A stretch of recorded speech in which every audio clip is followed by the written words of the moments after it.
대통령실 출입하고 있는 이경태 오마이뉴스 기자 전화로 연결해 보겠습니다. 이 기자 안녕하십니까? 네, 안녕하세요. 이경태입니다. 네, 주말 소식부터 먼저 잠깐 짚고 가보죠. 이재명 대통령이 부산국제영화제를 방문했습니다. 네, 김혜경 여사와 함께 영화 극장의 시간들을 관람하시고 상영 후 이어진 관객과의 대화도 참여했습니다. 이게 이종필, 윤가은 감독이 연출한 영화와 극장, 관객 간의 관계를 은유하는 작품이라고 해요.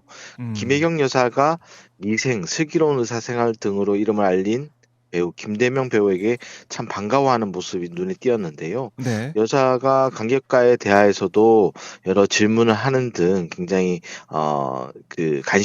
감심을 보였습니다. 현직 대통령 부부가 이 부산국제영화제를 참석한 건 이번이 처음이라고 합니다. 2017년에 문재인 대통령이 참석하긴 했는데 그때는 영부인이 동행하지 않았다고 해요. 음, 그렇군요. 이렇게 이제 문화에 대해서 관심을 가지고 직접 영화 관람 그리고 뭐 GV 시간까지 진행하고 있는 이재명 대통령. 지금 저희가 자료 영상을 통해서도 부산국제영화제 극장에 앉아 있는 이재명 대통령 또 김혜경 여사 모습을 볼 수가 있는데 최근 보면은 이재명 대통령이 이제 문화 분야에 대해 관심이 많다는 게 느껴집니다. 네, 이미 오마이티비 애청자 여러분들도 대통령이 캐대헌, 케이팝, 케이푸드 등을 여러 번 언급한 것을 기억하실 겁니다. 음, 그리고 이게 사실 엄밀히 따져보면 대통령은 이 문화 분야를 미래 먹거리로 산업으로 연결짓는데 좀 더 관심을 보이고 있어요. 음, 영화제에서도 주로 했던 질문이 제작비 규모나 영화 네, 제작 생태계 악화 상황 등에 좀 있었거든요. 음, 그러면서 이제 정부 차원의 지원을 약속했고요. 네, 돌이켜 보면은 취임 100일 기자회견 때도 같은 얘기를 했습니다. 새로운 정부의 산업 경제 정책 중에 핵심 음, 중 하나가 문화 산업이다라고 했습니다. 제가 대통령실 관계자한테 한번 대통령이 문화부 장관에게 국무회의 때 좀 질문을 많이 하시는 것 같다라고 했거든요. 네, 그러니까 그때 들은 답이 대통령이 문화예술 쪽으로 주식 시장만큼 본인이 좀 자신이 없다 보니까 장관 등이나 전문가한테 많이 묻는 편인데 음, 그만큼 이 분야를 어떻게 산업으로 키워낼지에 대해서 관심이 굉장히 지대하시다라고 하더라고요. 네, 문화에 대한 관심. 이 코스피 5천을 이제 외치고 있는 이런 상황에서 문화에 대한 관심도 크다. 네, 앞으로 아마 이재명 대통령이 이렇게 문화 현장에 함께하는 모습을 또 자주 더 볼 수 있지 않을까 이런 생각도 해보게 됩니다. 자, 주말에 있었던 소식을 저희가 일단은 짚어보고 있는데요. 어제는 한 기사를 이제 직접 공유를 하면서 어, 자주 국방에 대한 얘기를 해서 또 관심을 모으고 있습니다. 어떤 내용인가요? 네, 해당 기사 내용이 인구 급감으로 인한 상비군 병력이 부족해진다. 그래서 이대로라면 2040년 정도에는 남북한 병력비가 4대 1 정도로 줄어드는데 음, 그건 방어를 위한 최소한의 수준도 유지하지 못하는 거다. 이런 내용이었어요. 네. 근데 이제 대통령이 병력이 줄더라도 인공지능 전투 로봇이나 무장 자율 드론, 초정밀 미사일 이런 유무인 복합 첨단 무기 체계를 갖춘 음, 스마트 정예 강군으로 재편하면 된다. 네. 특히 이제 외국 군대 없으면 자주 국방이 불가능한 것처럼 생각하는 건 굴종적 사고라는 말까지 했는데요. 이 음, 부분을 얘기하면서 전작권 한수를 추진했던 노무현 대통령을 상기시키기도 했습니다. 네. 그러니까 지금 한미 관세 협상이 진행 중인 가운데 또 지금 미군에 계속 뭐 염원이라고 할까요? 이게 주한미군 유연화 아니겠습니까? 관세 협상과 또 이 주한미군 유연화를 연결시켜서 또 전자권 문제까지 결부시켜서 이렇게 해석하는 그런 시각도 있던데 대통령실에서는 뭐 확대 해석을 경계하는 분위기더라고요. 어떻습니까? 네, 그렇습니다. 대통령실은 원래 대통령의 자주국방이라는 어떤 지론을 음, 본인의 자주국방 비전을 얘기한 것이지 이것은 특별한 건 아니다. 이런 네. 얘기를 해요. 그렇지만 이제 좀 말씀하신 대로 음, 이 한미 간의 여러 가지 협상이 있기 때문에 네. 좀 간접적인 메시지라는 해석이 있죠. 특히 음, 제가 볼 때는 이 대통령이 계속 방위 산업을 강조한 바도 있거든요. 네. 그래서 이런 부분과도 연결돼 있는 거 아닌가라고 생각합니다. 네.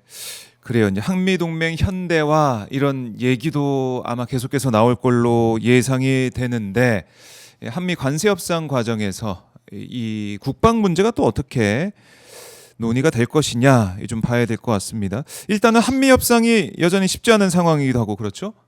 네, 앞서 얘기했던 그 한미동맹 현대화 부분도 보면은 이제 주한미군 규모나 롤에 대해 좀 집중을 많이 하는 측면이 있는데, 네, 현재 지금 다른 한 축은 우리 군의 국방력 강화와도 연결돼 있어요. 그래서 2030년까지 약 34조 원 상당히 이제 무기를 구매하겠다라는 건데, 이 구매를 상당히 꼼꼼히 하겠다라는 게 우리 정부 입장이에요. 네, 그래서 이 부분에 대해서는 유성남 안보실장이 진전이 있다라고 했고, 음, 이번 주에 또 특히 이제 정부 이재명 정부 첫 들어서 한미 국방 당국 간 고위급 회의체가 열려요. 네, 그래서 여기서 좀 논의가 될 것 같고요. 음, 한미 간세 협상 같은 경우에는 좀 쉽지가 않지요.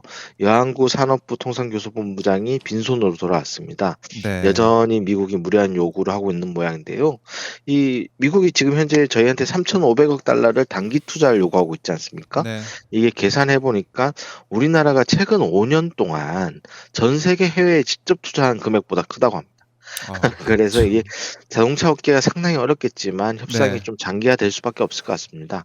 게다가 유성남 안보실장이 지난주에 음, 여야 의원들하고 조찬을 하면서 이런 얘기를 좀 했는데, 네, 이 에이펙 정상회의 때까지 갈 것 같다라는 얘기를 했다고 해요. 그래서 이제 그렇군요. 좀 더 참고 인내하고 그런 상황들이 있을 것 같습니다. 네. 그러니까 3,500억 달러 규모의 이 투자 이 문제가 아마 걸림돌로 계속 작용하고 있는데 우리나라 외환 보유가 지금 뭐 4,100억 달러, 4,200억 달러 이게 왔다 갔다 하고 있는 상황에서 3,500억 달러 우리 외환 보유의 80% 넘는 그 금액을 투자해라. 네, 그거 뭐 손해 나면은 어쩔 수 없는 거고 이익 나면은 9대 1로 미국이 9를 가져간다. 이런 거기 때문에 우리 입장에서는 받아들이기 어려운 부분이죠, 분명히. 이재명 대통령도 오늘 외신과 인터뷰에서 여러 가지 지적했지 않습니까? 그렇습니다. 아무래도 이제 외신도 지금 한미 간의 간세 협상, 한반도 비핵화 이런 부분에 관심이 크거든요. 네. 일단 간세 협상 대해서 대통령이 뭐라고 말했냐면, 아무런 조건 없이 미국이 요구하는 방식으로 이 3,500억 달러를 인출해서 전액 현금 투자하면 음. 한국은 이제 97년 IMF 같은 상황에 직면한다라고 다시 한번 이제 선을 좀 그었어요. 네. 네, 이제 다만 이제 가능한 한 간세 문제를 빨리 해결하려 한다라고 말했습니다. 네. 그리고 오늘 이재명 대통령 이제 외신 인터뷰, 이제 BBC 뭐 로이터 통신과 인터뷰 한 내용을 보면 김정은 북한 국무위원장에 대한 얘기도 있었는데 네. 이 부분도 저희가 눈여겨 좀 봐야 될 것 같고 네, 그렇습니다. 일단은 한미 협상이 쉽지 않은 상황에서 트럼프 행정부가 전문직 이제 비자 수수료 이걸 대폭 증액하겠다 보니까 100배 늘어나는 상황이더라고요. 이거 어떻게 그렇습니다. 지금 대통령실에서는 보고 있습니까? 대통령실 정부 모두 촉각을 곤두세우고 있죠. 네. 일단 이제 미국이 신규 입국 신청을 하는 과학기술, 공학, 수학 분야 전문직 노동자들에게 기존에 1,000달러였는데 10만 음. 달러로 비용을 올렸어요. 이게 워낙 논란이 크다 보니까 네. 하루 만에 좀 바뀌어서 이거 매년 받겠다고 했던 거를 아니다 1회에 한해서 받는 거다 뭐 이런 식으로 말을 바꾸게 됐는데, 음. 하나 더 얹었죠. 이제 무비자 전자여행이 허가제 이스타 아, 이것도 수수료를, 예, 올라갔더라고요. 그걸 이달 말부터 2배로 올린다고 했어요. 이거를 보면은 오히려 이제 장기적으로는 미국 관광이라든가 산업계에 악영향을 줄 수 있다라고 음. 하는데, 트럼프 행정부의 반이민 기조가 명확하게 드러난 것이기 때문에 이게 우리 정부 입장에서도 굉장히 좀 촉각을 곤두세우는 내용입니다. 외교부는 상세한 내용을 파악하고 네. 미국 측과 한번 소통해 보겠다는 입장이고요. 다만 이제 우리 대미 투자 관련 인원들은 대부분 단기 방문이에요. 그렇기 때문에 요 부분에 대해서 어떤 직접적인 영향은 없을 거라고 추정이 되긴 하는데, 음. 어떻게 될지 모르죠. 그 조지아주 사태도 어떻게 될지 몰랐던 사태이기 때문에. 그래서 지금 저희가 비자 관련해서 좀 논의를 하고 있지 않습니까? 네. 그래서 한국인 비자 커터가 늘어나거나 신설되더라도 관련 수수료를 더 높일 수 있기 때문에 음. 이런 부분에 대한 대비가 좀 필요할 것 같습니다. 네. 아니 이게 진짜 말이 안 되는 게 100배 140만 원 수수료를 100배 10만 달러 1억 4천만 원 정도 되는 수수료를 내라. 미국 빅테크 기업들이 난리가 났던데 우리는 어떤 영향을 받을 수 있을지 또 어떻게 보면 한편으로는 이 고급 인력, 이른바 이제 중요한 빅테크에 갈 만한 인력들이 오히려 미국에 못 가고 우리나라에도 남을 수 있는 게 아니냐 이런 관측도 있던데 면밀하게 분석을 좀 해봐야 될 것 같아요. 해봐야 될 것 같고. 예, 그리고 오늘 이재명 대통령 유엔 총회 참석자 출국을 합니다. 네, 트럼프 그렇습니다. 미국 대통령 만나서 뭐 비자 문제 언급을 했고 또 이제 조지아 구금 사태 그리고 관세 얘기까지 좀 얘기 나눌 수 있는 기회가 있을까요? 어떻습니까? 일단 쉽진 않을 것 같아요. 대통령실은 이제 앞서서 트럼프 대통령과의 정상회담을 계획하고 있지는 않다고 했고, 네. 약식 회담에 대해서도 아직 잘 모르겠다 이런 입장이에요. 원래 이제 국가 정상들이 만나기 전에 많은 실무적 협의를 하고 음. 결과물들을 좀 만들어 놓은 다음에 이제 정상들이 만나거든요. 네. 근데 지금 현재 한미 관세 협상이나 비자 협의나 다 뭔가 시원하게 결론 난 게 없지 않습니까? 그러다 네. 보니까 이제 양 정상이 만나는 자리가 테이블이 마련되는 건 쉽지 않은 것 같고요. 음. 일단 뭐 대통령이 일정을 살펴보면 이게 실질적인 다자 외교 무대는 첫 데뷔라고 할 수 있습니다. 네. 예, 총회에서 트럼프 대통령과 같은 날에 이제 기조 연설하고 한국 대통령으로서는 처음으로 안보리 공개 토의를 주재합니다. 그래서 이제 뭐 유엔 사무총장을 비롯해서 예, 프랑스, 이탈리아, 뭐 체코, 폴란드 정상들과 연쇄 약식 회담을 할 것 같고요. 네. 뭐 또 실용 외교 기조도 분명히 진행됩니다. 뭐 이국의 금융계 인사들과 한국 기업인들을 만나서 한국 경제 설명회, 뭐 투자 서밋 행사 이런 것을 열 예정입니다. 네. 여러 일정들이 지금 예상이 되는데 지금 더 화제가 되는 것은 이제 경주 에이펙 정상회의에서 미중 정상들이 만나가지고 회담을 한다.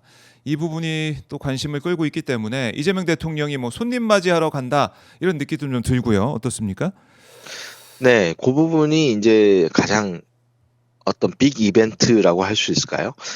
트럼프 대통령이 SNS를 통해서 이제 시진핑 주석과 한국에서 열리는 이 에이펙에서 만나기로 합의했다라고 밝혔어요. 네. 그렇게 되면서 이 미중 정상이 한국에서 만나는 어떤 이 외교적인 거대한 행사가 벌어지게 된 건데 대통령실은 미중 정상회담이 여기 열리는 거는 환영할 일이기 때문에 우리로서는 최대한 지원할 용의가 있다라고 입장을 밝혔습니다. 대통령이 앞서 타임지랑 한 인터뷰에서 우리가 미중 사이에 가교 역할을 할 수 있다라고 했는데 정확히 들어맞은 상황이 됐어요.